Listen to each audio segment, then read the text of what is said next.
Hello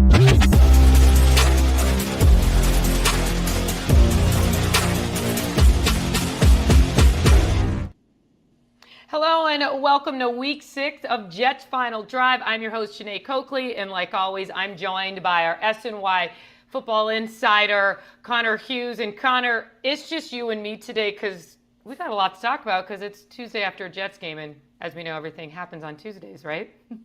Yeah, yeah, except for sleep. I think we were just talking about it a little bit off air, Jeane. I mean, I've got to write a column after the game, so I don't think I stumbled back into my house until 3:40 in the morning, put my head down, tried to sleep a little bit. Shout out to my wife who actually kept our daughter entertained for a little bit so I could catch up a little bit, but woke up to a text message from my editor, Amara, saying, hey, can you confirm the Reddick stuff? I'm like, what's going on with Reddick? And then about 15 minutes later, the Davante Adams trade went down. So, yeah, there is a quite a lot for us to get to here.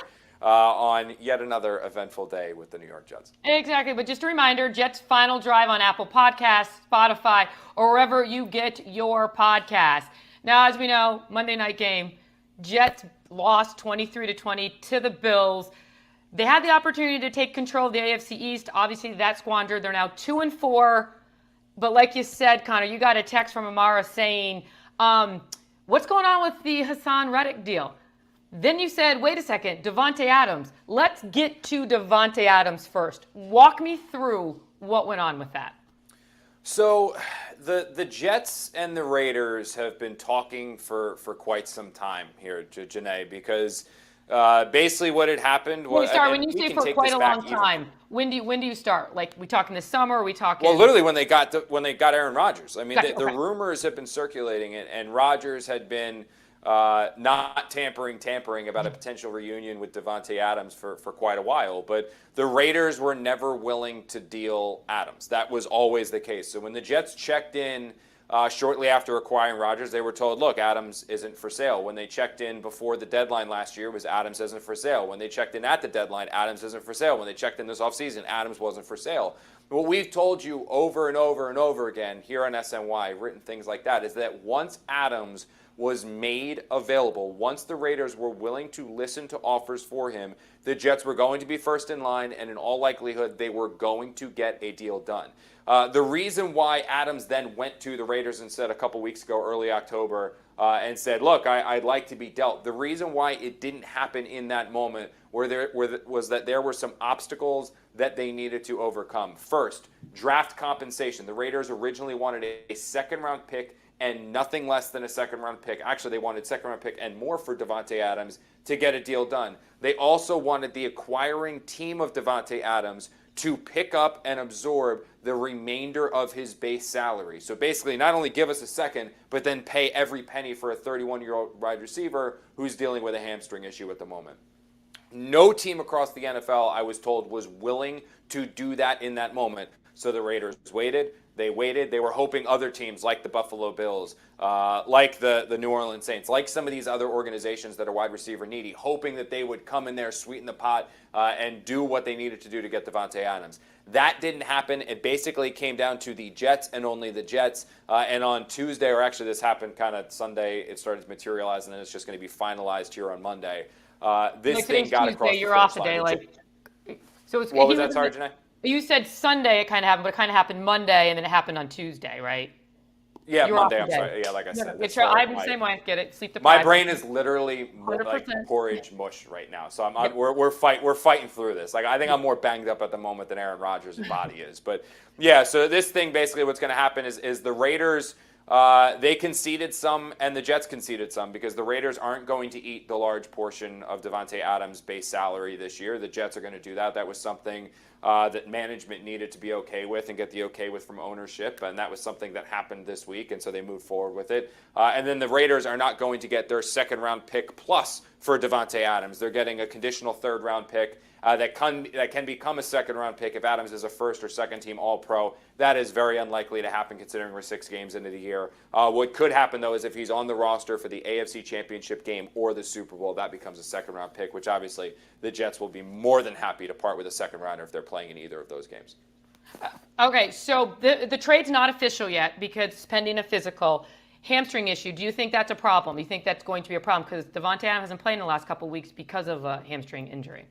Yeah, no, the one thing that's always been pretty set here with Adams is that it was going to be a 2-week injury. It was a 2-week hamstring injury. It wasn't long term.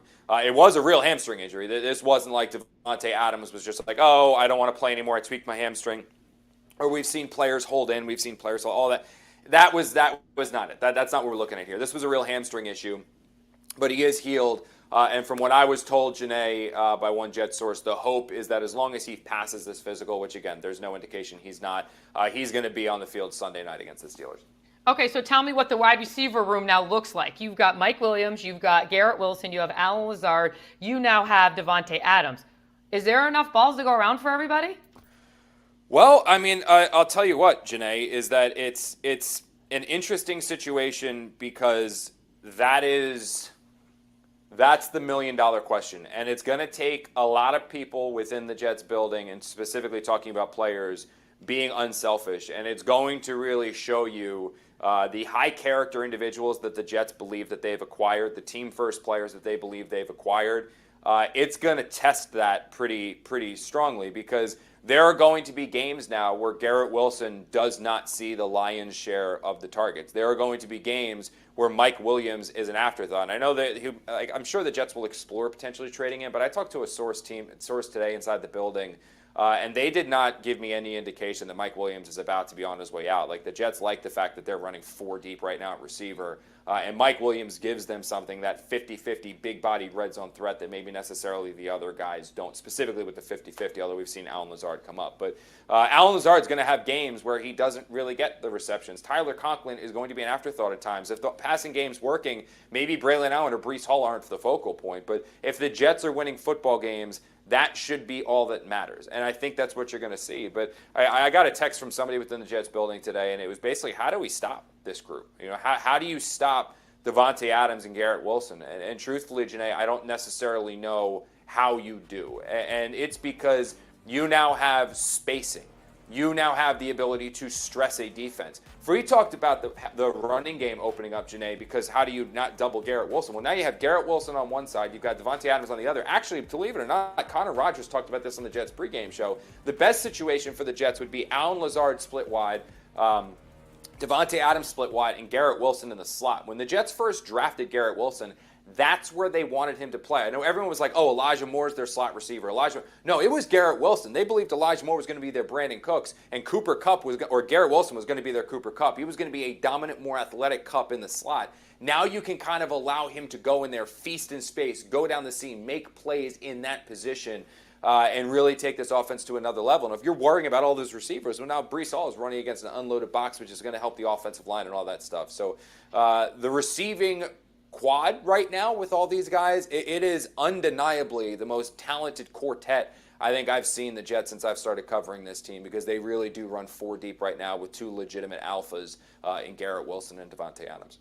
Okay, on the outside looking in, it looks like this deal got done because the Jets lost to the Bills. But this deal was going to be done whether or not the Jets won or lost on Monday night. So why make this deal now, Connor? Well, the deal happened. It's not because the Jets won or lost. I think a lot of credit, and I've been critical of him, but that certainly throughout his tenure here since I've been covering the team, and Woody Johnson's been overseeing it. But this happened because of Woody Johnson. I mean, this happened because Woody Johnson signed off on it. It doesn't happen if Woody Johnson doesn't sign off on it. And Jeane, I think the one thing that you and I've stressed here, and I'm going to continue to stress, is that Woody did not need to do this. Woody very easily could have looked at the state of the Jets and said, explain this to me. I've written the check for Allen Lazard. I've written the check for Mike Williams. I'm going to be writing a very large check for Garrett Wilson. I went out there and got you the quarterback. I'm paying for Tyler Conklin. We're running 2 deep at running back. We have Tyron Smith, who I signed, Morgan Moses, who I signed off on trading for and I'm paying, first-round pick and Elijah Vera Tucker. I paid John Simpson this offseason. I signed off on you guys drafting the center. We're running 2 deep at running back. You're now telling me I need to go out and spend another $11 or $12 million on another receiver just to have our offense function? What other team around the league has this many resources, financial, draft pick, free agent compensation tied into their offense? The Kansas City Chiefs don't, and they look perfectly fine. The Philadelphia Eagles maybe, and they're dealing with their struggles right now. But why do I need to pay all this? How about you guys go out there and prove to me you can win with what I've already paid, which is substantially more than so many other teams, and then I'll give you more resources. Then I'll do it. That could have been Woody Johnson's stance. And it was Woody Johnson's stance for the large portion of this offseason. But what he saw with Jeff Ulbrich, with Todd Downing, with this team is a roster that he believes is the most talented that the Jets have had in quite a while. He told us that after he fired Robert Saleh. He easily could have sat on his hands. He easily could have gotten more pissed off after the loss to the Bills. Instead, he said, you know what? No, I'm signing off on the financial compensation. I'm signing off on the draft pick compensation. Davante Adams makes us better. And I think that says a lot about Woody Johnson in an all-in year, being willing to go all in. I truly, genuinely believe that. And he deserves a lot of credit, because if it was not for Woody Johnson, this trade does not happen. And truly, Jeane, like it's a situation right now where it's an owner going all in for his team and for his organization. Because when you look at the Jets, they probably beat the Denver Broncos if they have Davante Adams. They probably beat the Minnesota Vikings if they have Davante Adams. They probably beat the Buffalo Bills last night if they have Davante Adams. Now, you can make the argument, yeah, other things cost the Jets those games, and they did. Other things absolutely cost the Jets those games. But if they had Adams, they win them. Woody Johnson saw the means to go out there and get Adams, and that's exactly what he did. Well, Woody Johnson's not the only one, Allen. Garrett Wilson on Twitter tweeted out, "We got to go, and we got to do it now." End of quote. All right, let's talk a little bit about the other guy, Haason Reddick. Why did the Jets decide to pull the plug and say, you know what, you can be traded if you want to? Yeah, I talked to a source within the Jets building actually about that a couple minutes ago. I just keep checking my phone because I'm in the middle of having a conversation with him. But it's basically like the Jets don't want to give up on pass rushers, and that's what Haason Reddick is. You're talking about a guy who has double-digit sacks each of the last 4 years. The moment he shows up and steps foot on the field, it is a dynamic, dominant presence that not too many other people have. But it gets to a point here, Jeane, where enough is enough. And I remember talking to people about Haason Reddick after he didn't show up for minicamp, after he didn't show up for training camp, when we were transitioning into the regular season and he wasn't still there. He had felt like the Jets lied to him. And I'll explain the Jets side of the thing. We can talk about Reddick's side of the thing. But Reddick had felt like the Jets lied to him. And he had felt like the Jets were not honest with him. He thought that he was going to get a new contract, whether that's true or not, and then he didn't happen to it. And it got to the point where somebody told me that Reddick was going to die on his sword, and he refused to play for the Jets. He was not willing to play for the Jets. When you look at what has happened since, where we've had the reports from Ian Rappaport of NFL Network and Adam Schefter of ESPN, who have, again, I don't have a relationship with Torrey Dandy to tell you what he's telling them, but Torrey was basically saying, like, look, I ended my relationship with Haason Reddick because I'm trying to work something out with Joe Douglas. I have things that I believe can work for both sides. And Reddick's basically like, no. And then it got to the point where I believe it was Rapp who had this. Reddick basically started bouncing Torrey Dandy's calls. So when you have a player that is now just hell-bent on it's no longer about what's reasonable. It's no longer about what's right. It's not longer about finding a middle ground. It is just a player stuck in his way saying, I am not willing to play for you. You got to just move on. And I know that this is going to go down as a wildly wrong trade, and people are going to criticize the same old Jets. They're going to rip apart Joe Douglas. They're going to do all these things. I still look at it, Jeane, as a player that told the Jets, his representative told the Jets, I am willing to play for you on your current deal. Someone then got in his ear who was not his agent and convinced him otherwise, and Reddick has been stuck in his guns for that reason. Now, the one thing that I will say about this, though, and the one thing that makes this so challenging, is that I don't necessarily know how easy a trade is going to be to accomplish because of everything that has happened to this point for the Jets. And I'm not saying the Jets are sitting here looking to get back what they lost, a third-round pick 2 years from now, or a conditional pick. Basically, let's get what we're now giving up for Davante Adams. I don't see that as that. What I look at this as a situation of is you have a player now who, when he was made available by the Eagles, everyone in the world knew he wanted $25 to $28 million a year.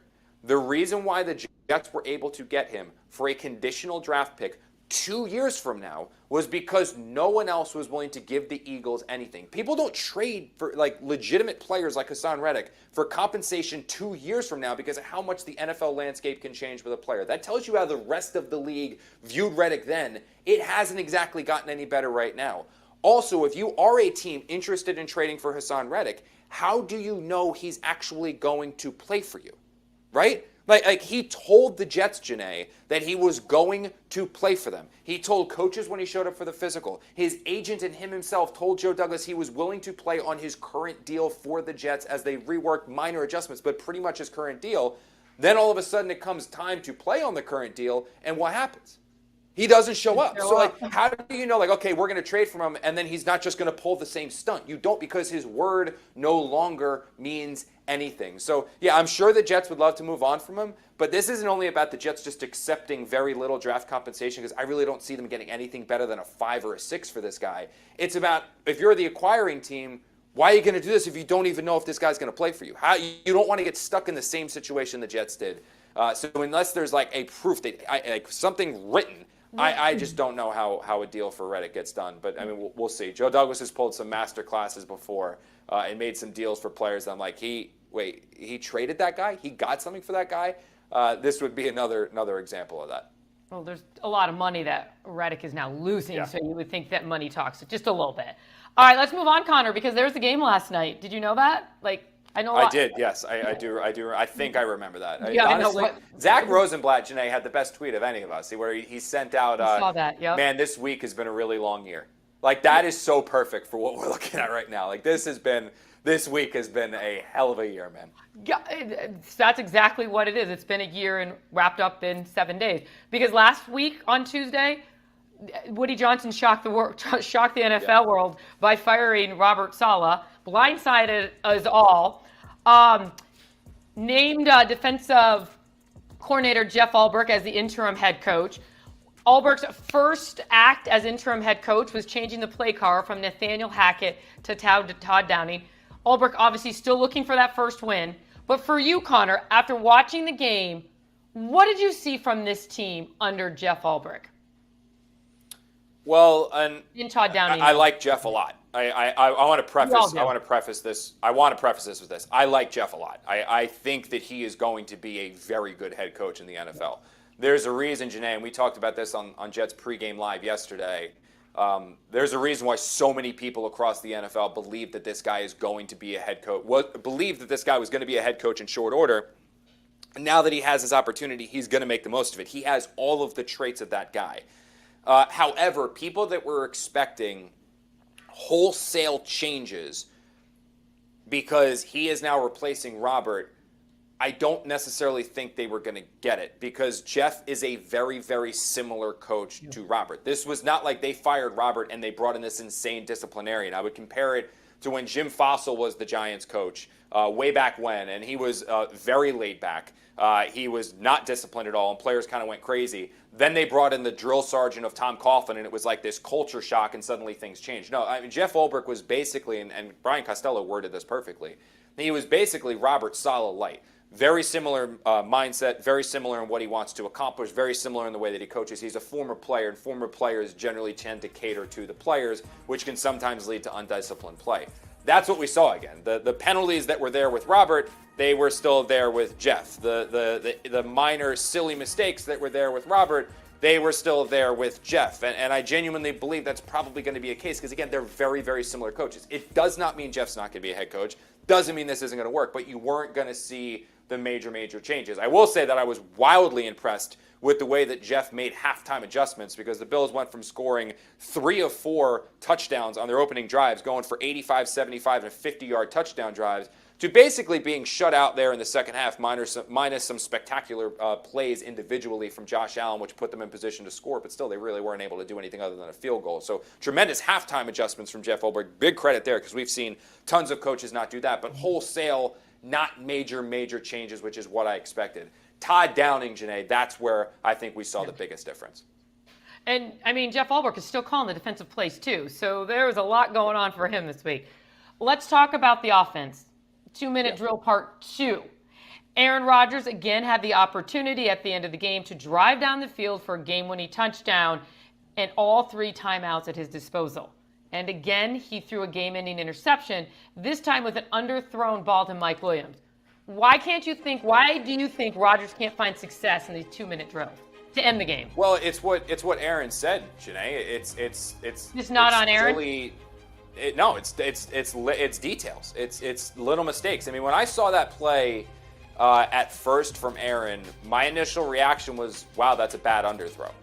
That's not good. Like, that's what is that?" And we've seen some of that. Again, there's a lot of criticism with Rodgers as he gets older. Does he still have the same ability? But that was one was very surprising.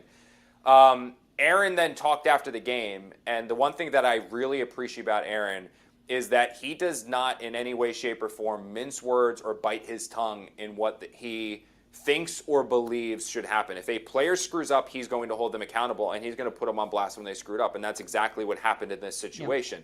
Yep. There is a red line, and Aaron kept saying red line. I didn't totally understand what he meant, so I checked in with this after the game just for further clarity from everybody, and they explained it to me, where there is a red line on the Jets practice field, and every NFL team's practice field for that matter, and what you're taught about with a receiver is you own that red line. As long as you own that red line, which is 5 yards from the sideline, it puts you in a perfect position to go left, go right, and as long as that spot is yours, your opportunity to make the play is exponentially stronger. That play was designed to basically have Allen Lazard go down the seam, Mike Williams own that red line.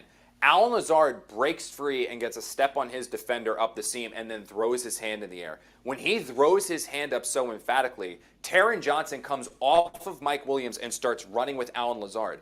If Mike Williams held that red line, and when you see the all-20 film, you see it, it is a touchdown. So what Aaron Rodgers is doing is he's going no look. He's staring at Allen Lazard while contorting his body to throw a bomb down the red line to Mike Williams for what would have been the game-winning touchdown. As he's throwing, he sees out of his peripheral that Mike Williams is not on the red line. Mike was running an in-breaker. He tries to adjust on the fly, can't do it. That's a ridiculously hard play for anybody. Patrick Mahomes, Aaron Rodgers, Josh Allen, anybody. And the ball was underthrown and intercepted as a result.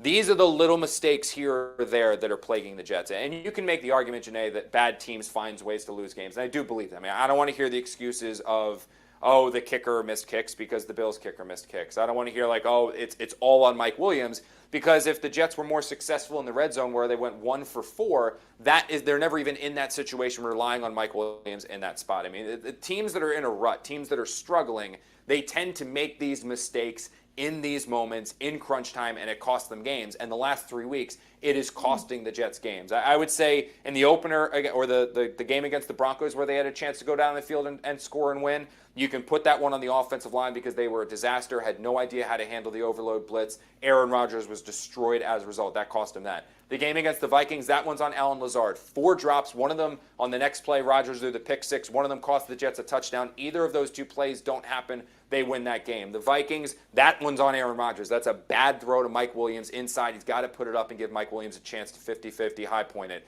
Then there's this one is actually on Mike Williams. So the problem with these last 3 games is it's not one thing. It's not like you can say, man, we fixed the offensive line, we're fine. It's not like, man, we get the receiver, we're fine. Man, we fixed the quarterback, we're fine. It's been something different in each of these 3 games, which has prevented the Jets from winning 3 games that they really had an opportunity to do. So you're saying the Jets should probably be 5-1 right now? They could be, yeah. Yeah, they could be. All right, well, let's talk about the kicker, because a couple of those games came down to a field goal. Is it time to make a kicking change? I mean, kicker Greg Zuerlein single-leggedly, that was great, what our producer wrote. Nicely done there. Cost the Jets this game, missing 2 field goals and the whirling wind at MetLife Stadium. On the year, that makes him 8-12 on field goals, missing more field goals already this season than all of last year. He only missed 3, by the way, last season. Is it time to take a look at other options? Yeah, well, Jeff Ulbrich gave him an intense vote of confidence after the game, saying, look, we've won games with him before. We know we're going to win games moving forward. And I didn't necessarily take that as, the Jets are going to replace him. He is on thin ice, though, Jeane. And Connor Rodgers, colleague here at SNY, I think he's the one who coined this, and it's perfect in honor of the Mets right now and their big win over the Dodgers. Kickers are a lot like closers. They're great until they're not.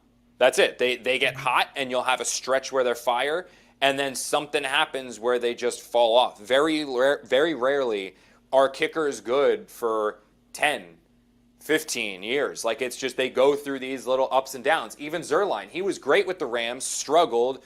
I think he went to the Cowboys where he struggled some too, and they kind of had a resurgence again with the Jets and became a really good kicker, and now he's down. Graham Gano with the Giants, the other team that I cover, good, bad, good with the Giants, now bad with the Giants again. It happens, but I don't think I've dug on this. There's no injury with Zuerlein. I think it's just kind of like the yips. Now, I will give him a little leeway because the Bills did miss field goals as well, and Tyler Bass is another one of the really good kickers in the league.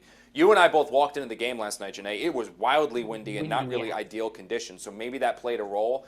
But I think the Jets are going to stick with Zuerlein moving forward here. But when you're connecting on 66.66 repeating percent of your field goals, that's not good enough. And you get the sense right now that every time he trots out there, the Jets are kind of holding your breath. And you wonder about the mental psyche of Zuerlein, because if he's now second-guessing himself, if he's not confident over the ball, I mean, you can make the analogy comparisons to baseball. You can make the analogy comparisons to golf or any other kicking situation. If you don't have confidence in yourself, that's your shot. And the Jets going to have to go out there and find somebody that can make these kicks.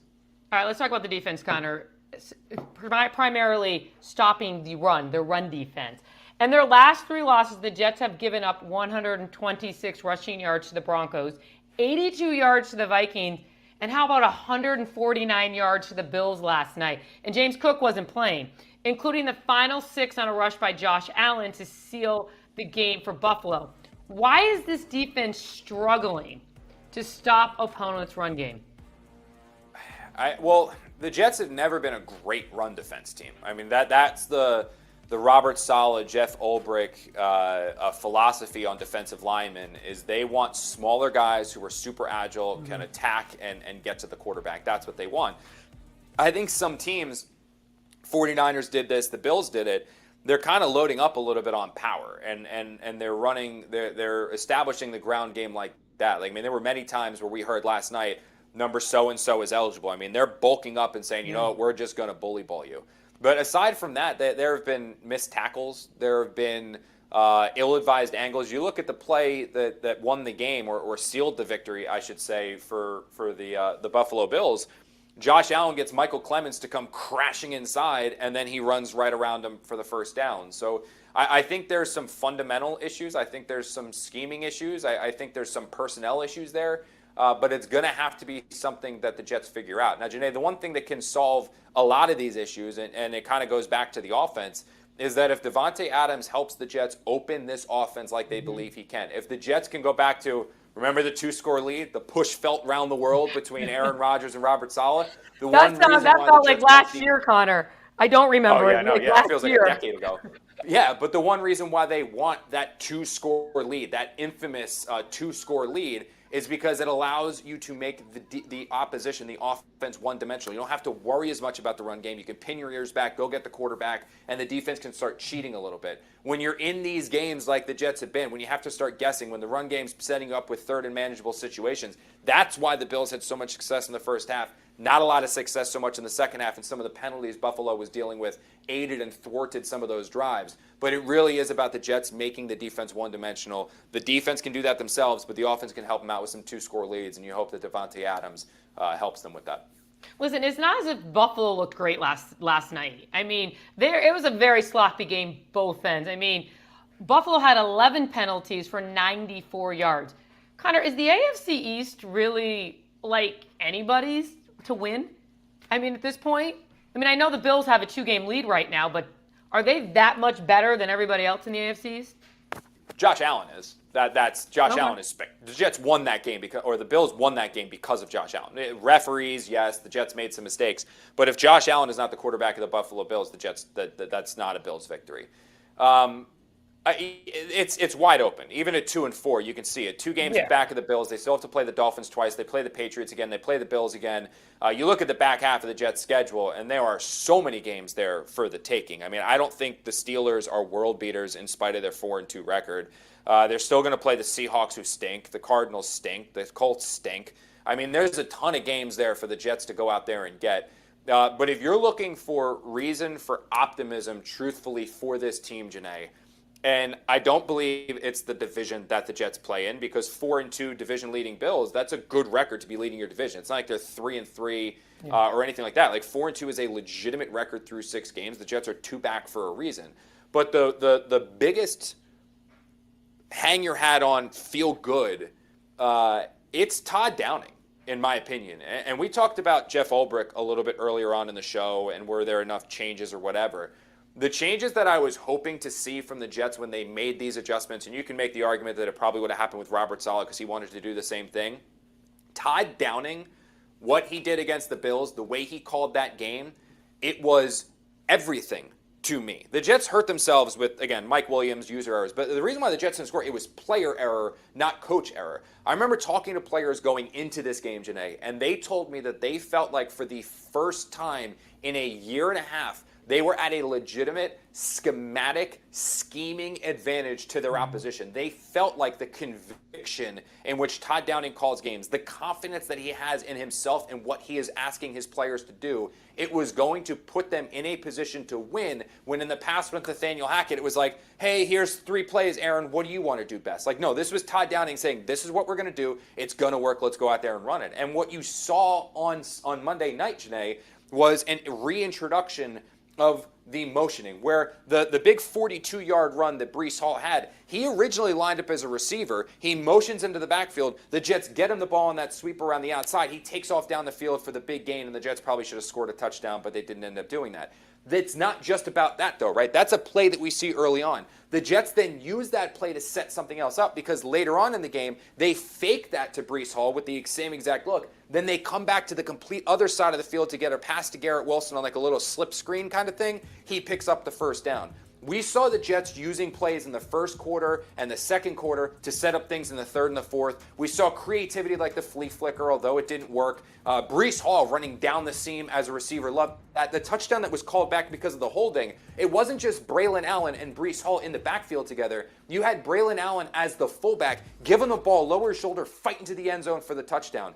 I came away so wildly impressed with the game plan from Todd Downing. As Aaron Rodgers said, they should have dropped 30 points and blown the Bills out, in large part because of Todd Downing. I love the conviction. I love the confidence. I love the way that he used plays to set each other up. This is what an offense is supposed to look like. And again, you add now Davante Adams to the mix. There's a ton of things that can happen. You want to avoid the injury bug. But for the first time in a year and a half, for the first time since Mike LaFleur was the offensive coordinator of the Jets, I genuinely believe that the Jets can go into games and have a coaching and scheming advantage. And that was not present when Nathaniel Hackett was the offensive coordinator. They were relying on talent and talent alone.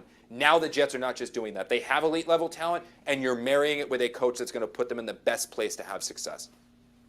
All right. Well, Jets owner Woody Johnson talking at the league meetings in Atlanta today said, quote, "You have to go with your instinct and build a culture." We'll have to see if that instinct will pay off. All right, Connor, I know you have a dentist appointment. He also said you don't have to think, or he said thinking's overrated. So I'm just going to bring that up. Next time Bree's in an argument with me, I'm gonna say that to her. Yeah, thinking's overrated. There were some doozies from Woody today. He was firing on all cylinders. This is hey, listen, it's a Tuesday. Tuesday's a day where Woody just likes to do some stuff. You know, he's off, man. He's going on. I give him credit. He's filled it up the last 2 times. I thought his press conference that he gave us after the firing of Robert Saleh was one of the best media availabilities that he had, and now this one at the owners' meeting in New York, I believe. I saw Diana Rossini, the Athletic, was tweeting out quotes. He was filling it up. Listen, he wants to win. He wants to win, and he's going to do everything he can to win right now. I do know you have a dentist appointment. I had a dentist appointment this morning. Can we not make dentist appointments on Tuesdays? Because I'm so scared. I hate the dentist, and I haven't gone in a really long time. And Bree, like, I obviously have a daughter now, and so I'm kind of like talking to Bree about like I got to be better, and I got to kind of just do my thing and all that stuff. But you haven't been to the dentist. I'm going to be your mother right now, and shame on you. Good for Bree. I know, yeah. She's like, I got to take care. I got to, my dentist now. I got to get a doctor. I got to get all this stuff. So that dentist is first on the list. And you do it in October when you cover the Jets. Great job. Great thinking. Smart move. Yeah. All right, Connor. I will see you next Monday. Thank you all for joining us on this episode of Jets Final Drive. Again, listen to Jets Final Drive on Apple Podcasts, Spotify, or wherever you get your podcast. For Connor Hughes, I'm Jeane Coakley. We will see you next Monday to recap the Jets-Steelers Sunday night football matchup if Connor can talk because he doesn't go to the dentist. Okay.